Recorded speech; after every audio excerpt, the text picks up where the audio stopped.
भिलवाड़ा के सौभाग्य के रूप में अपनी वाणी से और अपने दर्शन से मानव मात्र का कल्याण करने वाले अंतर्राष्ट्रीय संत, मैं भिलवाड़ा का ही रहने वाला हूँ। इसी धरती पर मेरा जन्म हुआ और इसी धरती पे आपके पांव पड़े। मैं पूरे भिलवाड़ा वासियों की तरफ से आचार्य महाश्रमण जी के चरणों में नमन करता हूँ। आपके साथ पधारे हुए सभी संत गणों के चरणों के अंदर नमन करता हूँ। आपके दर्शन के लिए इस जिले के अंदर जितने भी पूरे हिंदुस्तान से और अंतर्राष्ट्रीय स्तर से जो भक्त आपके पधारे, उन भक्तों के चरणों के अंदर भी इस भिलवाड़ा में आने पर उनका स्वागत करता हूँ। आपने चातुर्मास के रूप में भिलवाड़ा में विहार करने का प्रण लिया। इस भिलवाड़ा की धरती पर पधार के आपने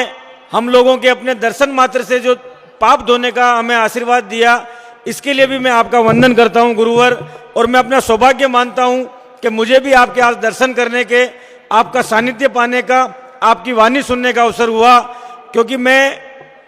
जन्म से जैन नहीं हूं, पर मुझे इस बात की खुशी होती है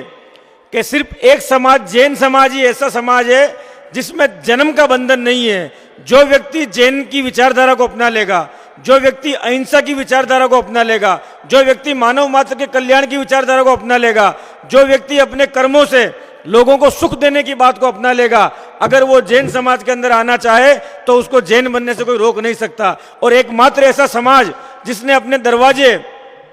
इसलिए नहीं कर रखे कि भाई जो जैन समाज में पैदा होगा वही जैन समाज का संत बनेगा। किसी भी समाज में पैदा होने वाला व्यक्ति जिसे भगवान महावीर स्वामी का आशीर्वाद मिल जाए, जो लोगों को राह दिखाने के काबिल बन जाए, उसकी पूरा समाज और पूरा जगत उसका वंदन करके उसको अपना पथ प्रदर्शक मान लेता है। ऐसे समाज को और सब समाज के सब साथियों को मैं नमन करना चाहता हूँ। और उसके साथ सबसे बड़ी बात कि हमारे भिलवाड़े पे आपने कृपा करी, आप यहाँ पधारे, आपके चरण यहाँ पर पड़े, आपने चातुर्मास किया और उस चातुर्मास के अंदर आपके मुख से जो ज्ञान गंगा बही, उस ज्ञान गंगा ने हम सब लोगों का जो हमें जीवन को किस तरह से जीना है, किस तरह से हमें अपने जीवन के अंदर आगे बढ़ना है और किस तरह से हमें आचार और विहार करना है, उन तमाम चीज़ों का जो आपने हमको मूल्यवान अपना समय देकर जो हमारे ऊपर कृपा करी है, उस कृपा को भिलवाड़ा वासी कभी नहीं भूल पाएंगे। मैं इतना जरूर कह सकता हूँ क्योंकि हम भिलवाड़ा वाले हैं। हमारे यहाँ की संस्था ने इस बात का पूरा प्रयास किया होगा कि आपके दर्शन करने के लिए जो भक्त यहाँ पर पधारे, क्योंकि जैन साधु समाज तो कभी, संत समाज तो कभी कहता नहीं कि हमारी व्यवस्था अच्छी करो, लेकिन ये जरूर कहते हैं कि जो भक्त हमारे दर्शन करने आ रहे हैं उनकी व्यवस्था अच्छी होनी चाहिए। उस व्यवस्था में अगर कोई कमी रह गई हो तो हमारी कमेटी की तरफ से, हमारे भिलवाड़ा वासियों की तरफ से हम लोग आपके क्षमा प्रार्थी हैं। और मैं इसलिए भी आपके समाज को बधाई दूंगा क्योंकि जैन समाज के लोग कहते हैं कि जैन समाज सबसे ज्यादा अगर पैसा खर्च करता है तो धर्म के अंदर पैसा खर्च करता है। और हमारे हिंदू सनातन धर्म के अंदर भी कहा गया है महाराज जी कि एक दान होता है अन्न का दान,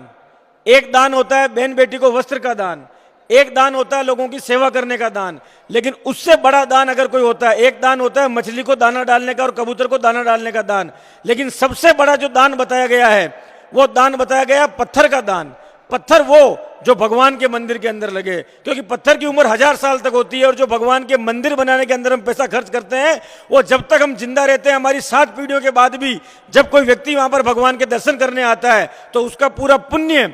उस पूरे परिवार को, उस पूरे खानदान को मिलता है। और मैं ये कह सकता हूं कि अगर सबसे ज्यादा पैसा किसी समाज ने अपने धर्म के प्रचार में, अपने धर्म के लिए, मंदिर बनाने के लिए, पूजा के स्थान बनाने के लिए खर्च किया है तो जैन समाज ने खर्च किया है। और इसी का परिणाम है कि आज हिंदुस्तान के अंदर मैंने किसी जैन को दुखी तो नहीं देखा होगा, लोगों की मदद करते हुए देखा होगा। मैं अपने आप को सौभाग्यशाली मानता हूं कि मुझे आपके सामने आकर यह अपनी बात रखने का अवसर मिला, आपका दर्शन करने का अवसर मिला। आपके चरणों में नमन करता हूं और भगवान महावीर स्वामी को प्रणाम करता हूं। जय जिनेन्द्र।